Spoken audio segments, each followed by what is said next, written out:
குறுவை சாகுபடிக்காக ஜூன் 12ஆம் தேதி திறக்கப்படுகிறது மேட்டூர் அணை. டெல்டா மாவட்ட விவசாயிகள் பயன்பெறுவார்களா?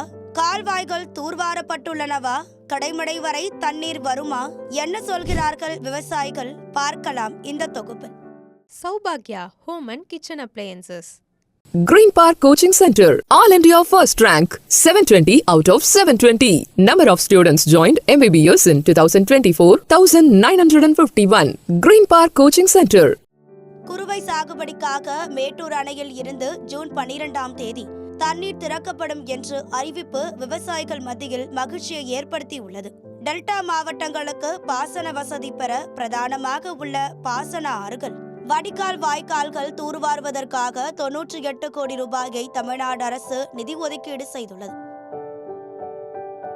இந்நிலையில் பாசன வாய்க்கால்களை தூர்வாருவதை காட்டிலும் வடிகால் வாய்க்கால்களை தூர்வாருவதில் ஆர்வம் காட்ட வேண்டும் என்றும், தூர்வாரப்படாத நிலையில் உள்ள வாய்க்கால்களில் மண்டியுள்ள செடி கொடிகளை அகற்றினால் மட்டுமே பருவம் தவறி பெய்யும் மழையினால் விவசாயிகளுக்கு பாதிப்பு ஏற்படாமல் மழைநீர் வடிய அது வழிவகை செய்யும் என்றும் விவசாயிகள் கோரிக்கை வைத்து வருகின்றனர்.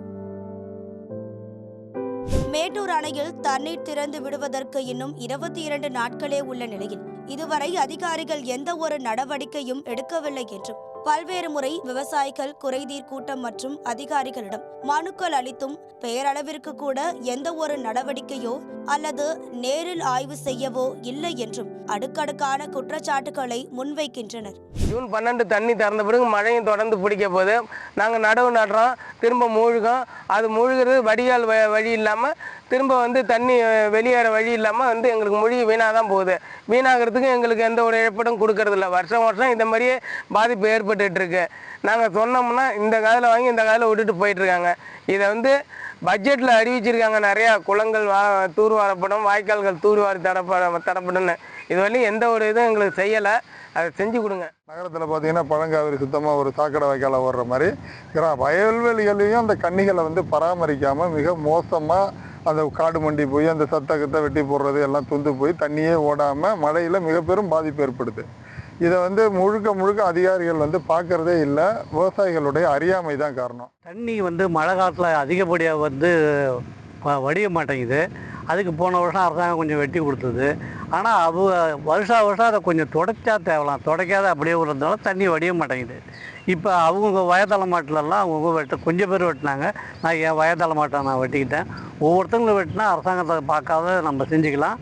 அரசாங்கமும் அதிகாரிகளும் கொஞ்சம் சிரத்தை பண்ணி இதை வெட்டி கொடுத்தாங்கன்னா மழை காலத்தில் நல்லது.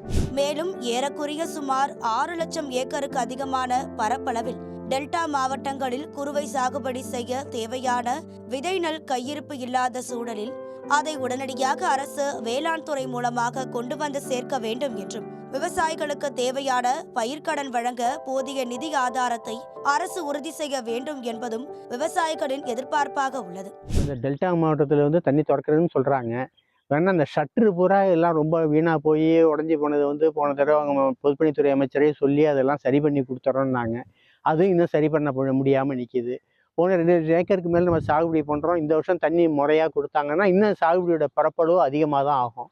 ஆனால் இந்த மாதிரி வாய்ப்புகள் இருக்கிற நேரங்களில் இந்த வடிகாலாக இருக்கட்டும், உள்ளுவாய்க்கால்கள் இதெல்லாம் சுத்தம் பண்ணி கொடுத்தா விவசாயிகளோட நிலைமை இன்னும் மேம்படும். விவசாயத்துடைய வருமானமும் அதிகமாக இருக்கும். நல்ல ஒரு கண்டு முதல்ல பார்க்கலாம். தூர்வாரும் பணிகள் கிட்டத்தட்ட 35,000 கிலோமீட்டர் தூரத்துக்கு மேலே ABCD வாய்க்கால்கள் 29 பிரதான ஆறுகள் இருக்கின்ற இந்த சூழ்நிலையில் வெறும் 5000 கிலோமீட்டருக்கு மட்டும் 98 கோடி மதிப்பீட்டில் தூர்வாடுறதுங்கிறது எந்த விதத்திலையும் முழுமை பெறாது. ஆண்டுக்காண்டு இந்த குறைவான தொகையில் தூர்வாரும் போது பாசன வாய்க்காலுக்கு கொடுக்குற முக்கியத்துவத்தை வடிகால் வாய்க்கால்களுக்கு கொடுக்காததுனால பருவம் தப்பிய மழை அப்படின்னு சொல்லக்கூடிய அன்சீசனல் ரெயின் அதனால் ஏற்படக்கூடிய பாதிப்பை முழுமையாக வெள்ள நீரை வெளியேற்ற முடியல. அதை கருத்தில் கொண்டு உடனடியாக வடிகால் வாய்க்கால்களில் தூர்வார முடியலன்னா கூட பரவாயில்ல, ஆனால் இருக்கிற அடப்புகளையும் செடி முள் புதர் கொடிகளை மட்டும் அகற்றுவதற்கான ஒரு பெரிய முயற்சியை தமிழக அரசு எடுக்கணும். இப்போ நாங்கள் விவசாயம் குறுவை செய்ய தயாராக இருக்கும்போது அரசு என்னென்ன உதவியெல்லாம் செய்யணும் அப்படின்னு எங்களோட எதிர்பார்ப்பு என்னன்னு சொன்னா, முதலாவதாக தண்ணீர் ஜூன் 12 திறக்கிறத உறுதி செஞ்சுட்டாங்க. அது அந்த தேதியை மாற்றாம ஜூன் 12 தண்ணீர் திறக்கணும். அது மாதிரி நாங்க இப்போ விவசாயத்துக்கு முதற்கட்டமா நாங்க உழுவுறதுக்கு வேளாண் பொறியியல் துறை மூலமாக வேளாண் இயந்திரங்கள் டிராக்டர், அந்த கலப்பை அடங்கிய டிராக்டர் வந்து நம்ம மாவட்டத்துல உள்ளது இல்லாம மற்ற மாவட்டங்கள்ல எந்தெந்த மாவட்டங்கள்ல எல்லாம் குறுவை சாகுபடி இல்லையோ, நடப்பாண்டுல சாகுபடி இல்லாத மாவட்டங்கள்ல உள்ள டிராக்டரை அதுக்கு முந்தைய ஆண்டு எடுத்து வந்து நாகப்பட்டினம் மாவட்டத்தில் எப்படி வச்சு பண்ணாங்களோ அது மாதிரி இந்த ஆண்டும் எடுத்துட்டு வந்து விவசாயிகளுக்கு பயன்பெறக்கூடிய வகையில வேளாண் பொறியியல் துறை தயார் நிலையில இருக்கணும். இதனைத் தொடர்ந்து வழக்கமாக சி மற்றும் டி வாய்க்கால்கள் தூர்வாரப்படாமல் இருக்கும் காரணத்தால் மழைக்காலங்களில் வெள்ளப்பெருக்கு ஏற்பட்டு மழைநீர் விளைநிலங்களுக்குள் புகுந்து மிகப்பெரிய பாதிப்பு ஏற்படுத்தி வருகிறது. எனவே அனைத்து வாய்க்கால்களையும் போர்க்கால அடிப்படையில் தூர்வார வேண்டும் என தஞ்சை விவசாயிகள் கோரிக்கை வைத்துள்ளனர். கடந்த ஆண்டு தூர்வாரின வாய்க்கால்கள் இந்த ஆண்டு வந்து தண்ணியே போகக்கூடிய முடியாத நிலைமைகள் அப்படிங்கிறதுல வந்து மாட்டிருக்கு. அதனால உடனடியா என்ன பண்ணணும்னா இப்ப நடந்துட்டு இருக்கக்கூடிய பணிகளை முழுமை பெறக்கூடிய வகையில செய்யணும். இன்னொன்னு பாத்தீங்கன்னா பல இடங்கள்ல தடுப்புகள், அதே போல வந்து சொலிஸ், இதெல்லாம் வந்து உடைஞ்சு போயிருக்கு. தடுப்புகளே இல்லாத நிலைமைகள் பல இடத்துல வந்து மாறி போயிருக்கு. இதெல்லாம் வந்து போர்க்கால அடிப்படையில வந்து சரி செய்யணும். 4 விதமான வாய்க்கால்கள் A, B, C, D 4 type of வாய்க்கால் இருக்கு. அதுல C, D வாய்க்கால் தூர்வாரப்படவில்லை, பெரும்பாலும் தூர்வாரப்படவில்லை. அந்த வாய்க்கால் தூர்வாரினாதான் கிளையில் உள்ள சாதாரண எல்லா வயல்களுக்கும் நீர் தண்ணீர் தட்டுப்பாடு வரும். அதே நேரத்துல தஞ்சாவூர் ஒன்றியத்துல கள்ளப்பரம்பூர் ஏரி 650 ஏக்கர் பரப்ப உள்ள ஏரி, மிகப்பெரிய ஏரி. அந்த ஏரி ஒரு முறை ஃபில் பண்ணிட்டோம்னா இது உள்ள 1000 ஏக்கர் நிலங்கள் சாகுபடி பண்ணலாம். மேட்டூர் தண்ணி எதிர்பார்க்காமலே சாகுபடி செய்யறதுக்கு வாய்ப்பு இருக்கு.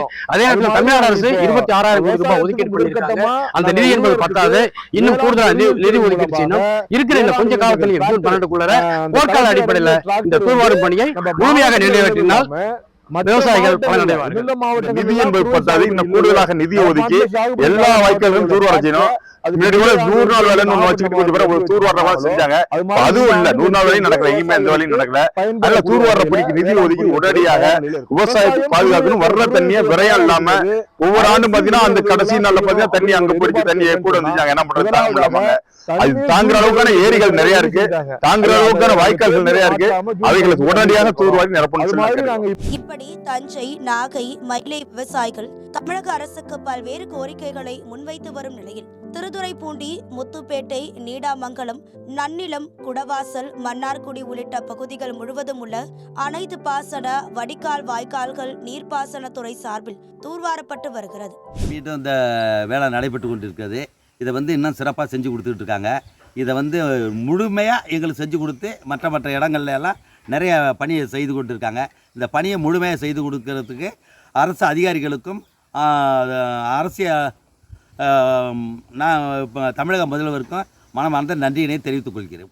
மெயின் வாய்க்கால் போது போர்க்கால அடிப்படையில் தூர்வாரிக்கிட்டு இருக்காங்க. தண்ணி ஜூன் 12 தண்ணி திறக்கிறதுனால போர்க்கால அடிப்படையில் ரொம்ப வேகமாக மும்முரமாக நடந்துக்கிட்டு இருக்கு இந்த வேலைகள்லாம். இதே போல் கிளை வாய்க்கால்களுக்கும் மும்முரமாக இந்த அரசு நடவடிக்கை எடுத்து தூர்வாரி கொடுக்குமாறு கேட்டு போர்க்கால அடிப்படையில் தூர்வாரும் பணிகளை அரசு மேற்கொள்ள அறிவிப்பு வெளியிட்டாலும் அதிகாரிகள் தொடர்ந்து சுணுக்கம் காட்டுவதாக விவசாயிகள் குற்றச்சாட்டுகளை முன்வைத்து வருகின்றனர். அதோடு பல்வேறு கோரிக்கைகளையும் முன்வைத்துள்ளனர். இது குறித்து தமிழக அரசு விரைந்து நடவடிக்கை எடுக்குமா என்பதை பொறுத்திருந்து பார்க்கலாம். Saubhagya Home and Kitchen Appliances.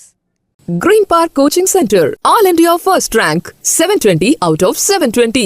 Number of students joined MBBS in 2024, 1951.